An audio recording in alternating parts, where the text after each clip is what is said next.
51 সতীপীঠের মধ্যে দেবী বর্গভীমা আরেকটি সতীপীঠ। আর এখানেই আমরা যাচ্ছি। আমাদের বাড়ি থেকে যেতে 15 মিনিট লাগে টোটোতে।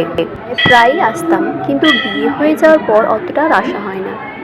প্রথমে যখন আমরা অঞ্জলি দিতাম তখন মায়ের সামনে গিয়ে অঞ্জলি দিতাম, কিন্তু এখন নিয়মের অনেক পরিবর্তন ঘটেছে।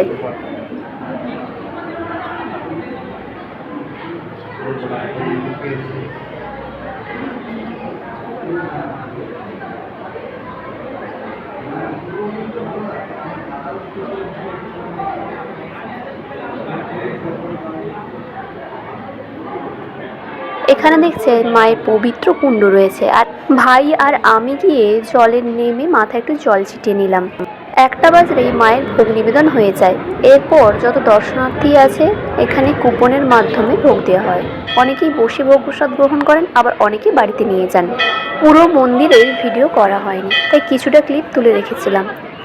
এরপর আমরা ভোগ নিয়ে বাড়ির উদ্দেশ্যে রওনা দিই। আর মায়ের ভোগ প্রসাদ যেন অমৃত। এটা ঠিক ব্লগ নয়, তবে আমার ভালো লাগলো তাই ভিডিওটা শেয়ার করলাম।